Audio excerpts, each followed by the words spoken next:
Hello, I'm Alanna Levenson, and I'm here with my co-host, Grace Del Rey. and we are inviting you to join us while we are enjoying our Up Up Cup good. that looks invisible through my Zoom.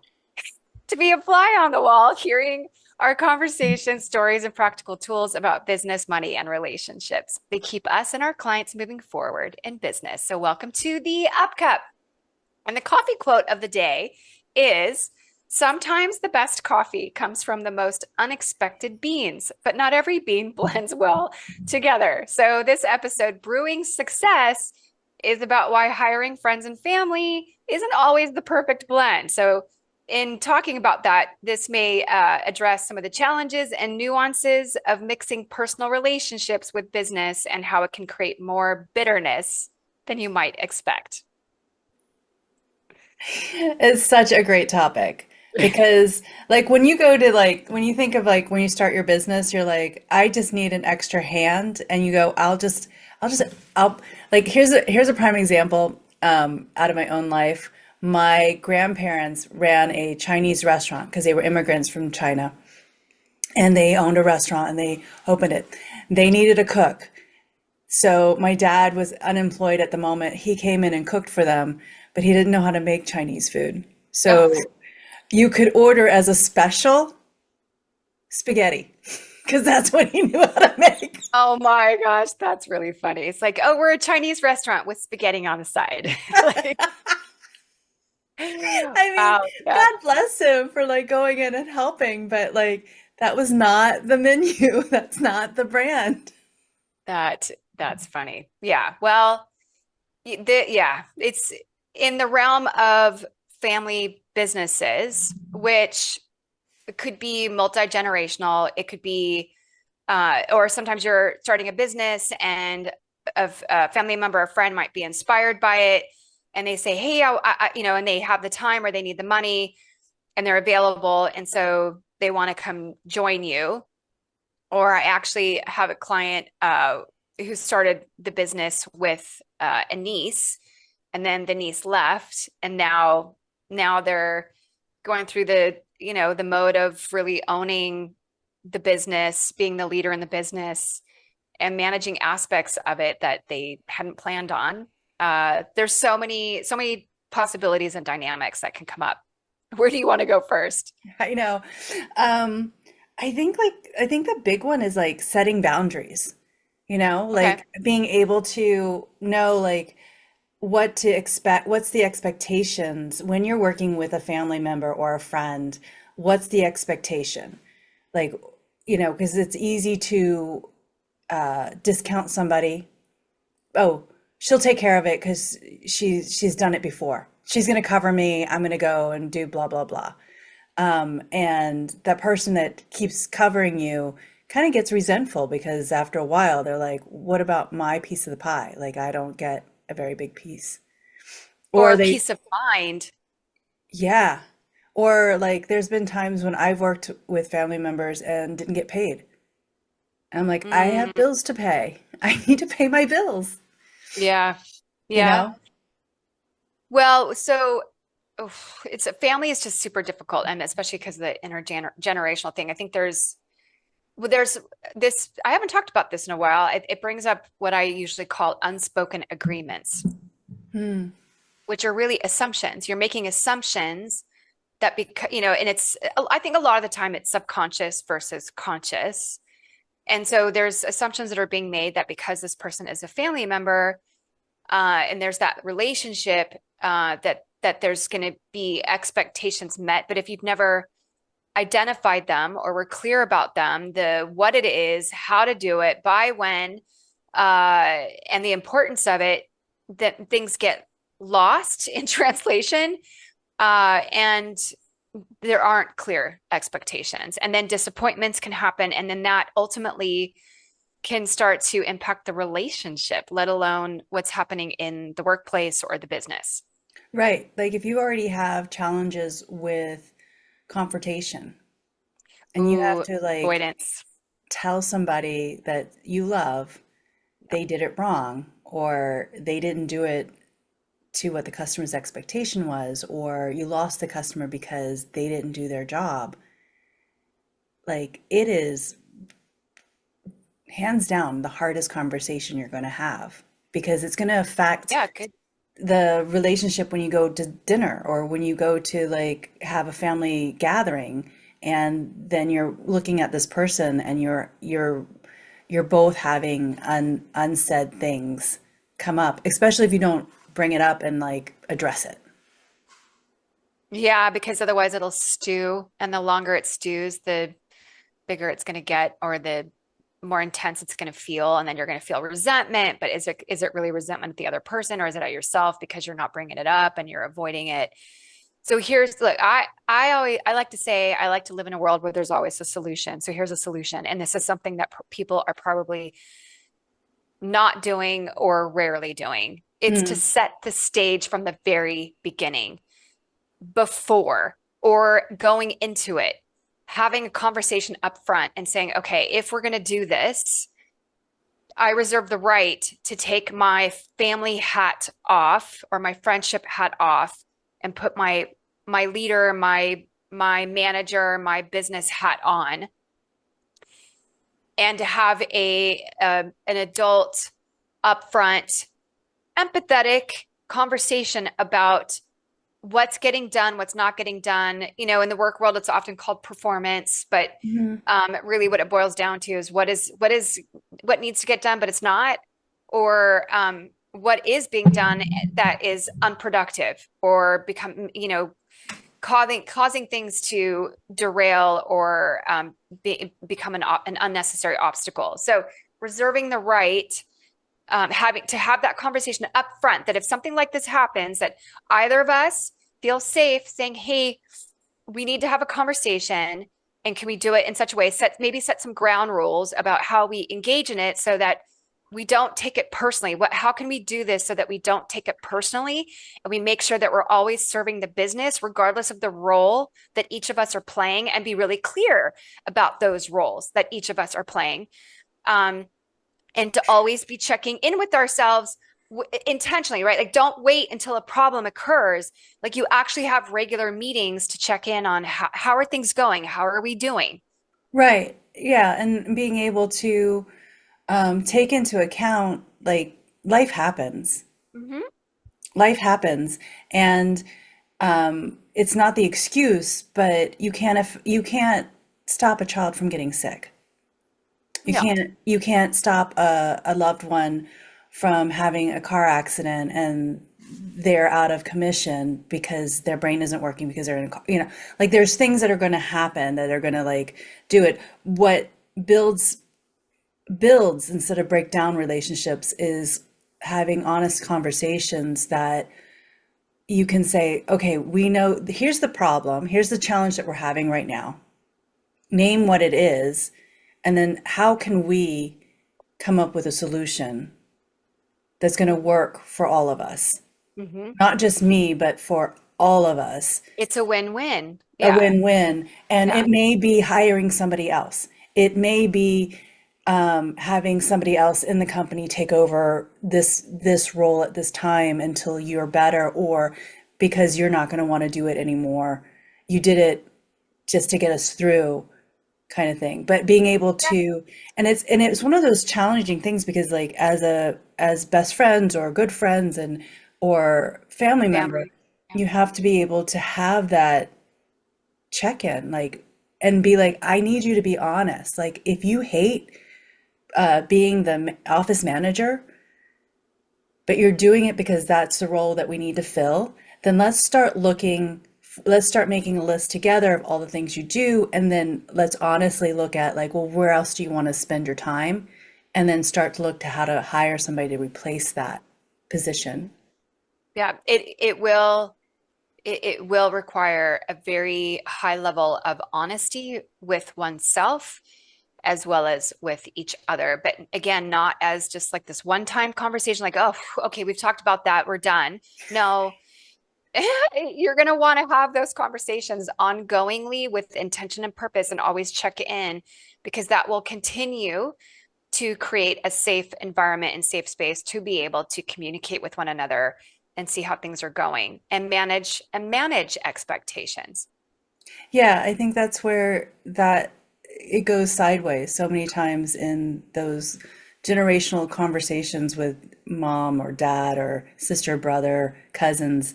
You take on that unsaid like, oh, they know me. You're all right. You know Right. me. And then it's like, no, actually I don't. I know we have things in common. We have family member things in common, but actually know you intimately, like your And it thoughts. can't mind read. Yeah. It's like it requires, like, is that the expectation? Is that you read my mind? Yeah, because if I read your mind, then I could make $1 million reading everybody else's mind. Totally. That would be your business. Yeah. That would be a whole new business, and I wouldn't need to be in this business. Yeah. Um, so yeah, it really is. It's like it does need to be said, and I think that's a that's that's an uncomfortable conversation on so many levels. It could be, although here's what I often say, and this doesn't correlate 100% across the board, but I often say things are only as big of a deal as you make it. So if you went into this as like, this is not a big deal, it's just an important conversation for us to have. And because we have it, it's actually going to make things less of a big deal when it comes Right. up, right? Like it makes it easier to, for example, talk about elephants in the room. And then as far as managing expectations, like here's another suggestion in that in having this uh, setting the tone preface type of conversation is to express what do you want out of this? What's your why? Here's why I'm doing this. Here's why I'm doing this for me. Here's maybe why I'm doing this for you and I didn't realize it, or I do know why that I'm doing that for you. Here's what I feel like I'm obligated to do, but really you're not. Just to get that out in the open and get it off your chest, or even hear yourself say things out loud.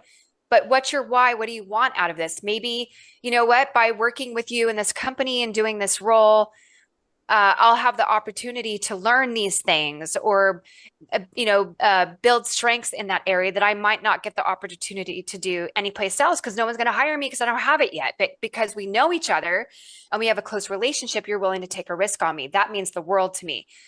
So I want to show up and be at my best. I mean, what is it? Like, what's your why? What's your desire? What is your intent? And then having that understanding, me being able to tell you mine and then hearing yours, uh, that, if anything, that actually might even deepen whatever relationship this is, regardless of who it is, and also continue to build trust. Yeah. Yeah. I mean, business being hiring a family member or a friend doesn't have to mean like the drama is going to explode. But that's where being mindful and having conversations and deeper conversations to really kind of solidify it can actually deepen your relationship with each other and have better benefits for the company in the long run. It can There's, be a winning yeah. situation, but it also can spiral into something where you're like, I don't want to live my Well, life like this. there's always exceptions to the rule. Yeah. But Yeah. mostly I've seen this not work out very well. That said, there's always exceptions, right? And the other thing I want to point out is so there's situations where going into it, you were already friends. And then, of course, if it's a family, you obviously knew that you're already family. But there's situations where when people work together, you didn't know each other before, but because the relationship becomes very friendly, and that there's those deeper levels of trust, then you become friends. Yeah. Then that can cause all kinds of issues too. In other words, I've had to coach a couple people on situations like that where, like for example, somebody wanted to give feedback to their manager, which is in essence managing up, but they were afraid to do that because they didn't know how their manager would take it. Or a manager wanted to give feedback to somebody that reported to them who became a friend, but they were, because they knew them kind of like a family member, they were afraid on delivering that feedback because they didn't want to hurt them or cause upset or anger, but yet it's having their behavior or whatever's occurring is having not only an impact in their relationship, it's impacting the work, potentially impacting a larger team if there is Mhm. one. Yeah. Sometimes it's even impacting clients or customers. And the longer you don't say something, the broader impact unproductively it's going to have. Yeah. Yeah. No, it does. As you're talking, I'm reflecting about all the different relationships I've had where, because in whether it's a client or an employee, I do develop a relationship, a care for them, Of and course. a friendship with most everybody. And it is one of those where it is like, oh, if I say this, how will this affect this relationship? They're afraid. And I understand that. Um, and yet it's also an opportunity to, again, say, I'm going to take my friendship hat off. I'm going to put my manager business hat on, and have an important, you don't have to identify it as hard. You can just say, this is just, it's an important conversation for us to have. And then, enter it in with compassion, with the intent of making things better.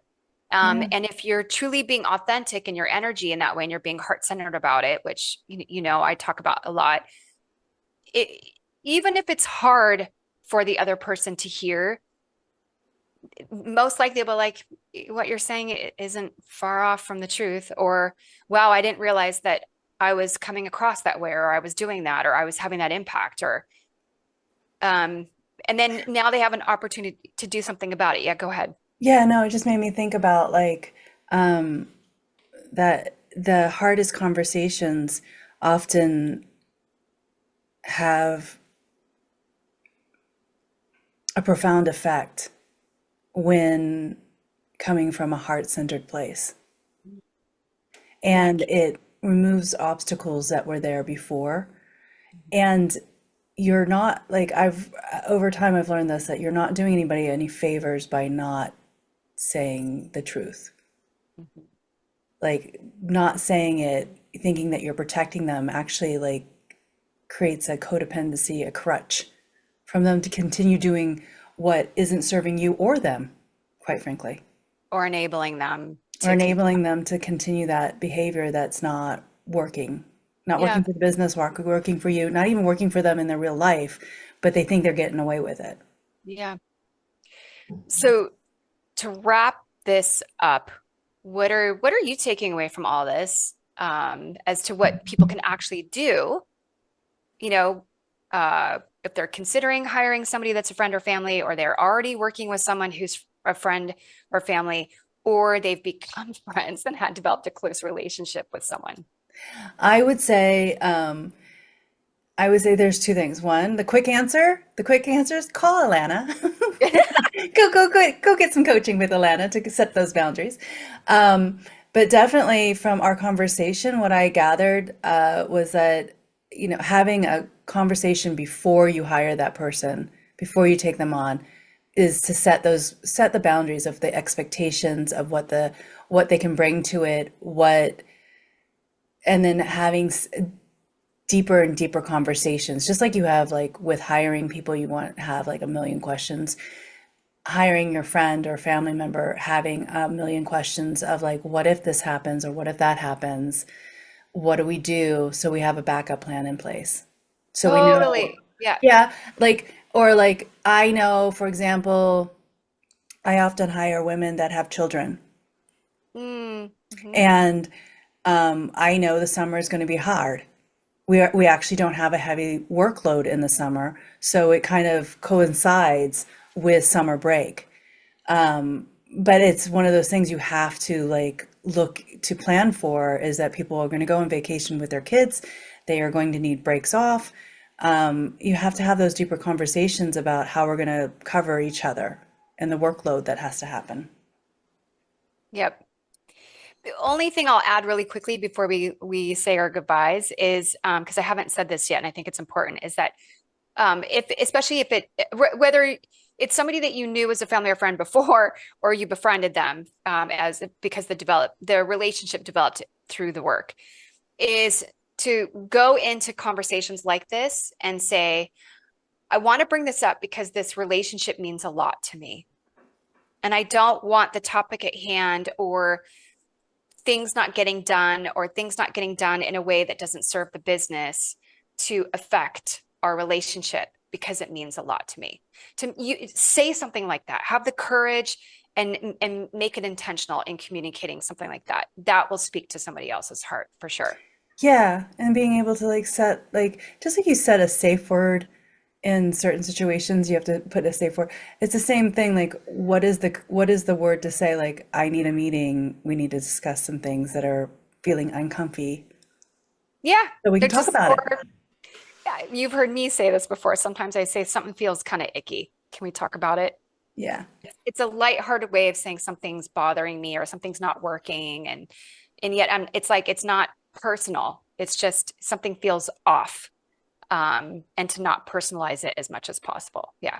Yeah. And I think, another thing I was just thinking as you not taking it personal is to review the four agreements Yeah. It's a great as book. a part of setting up those boundaries is taking a look together at the book of the four agreements and reviewing that every like quarter or once a year so that you don't fall into the habit of, well, they know. Because Don't make assumptions are dangerous, as I always assumptions say. will kill you. They Hopefully will not. get But you. yeah. Yeah. Yeah, this is Anyway, a good conversation. I love this. good. Well, good topic. And any last comments, Grace? Um, yeah, I love when people, like as you always encourage people to do, lead with your heart, live in your heart. It is profoundly changing.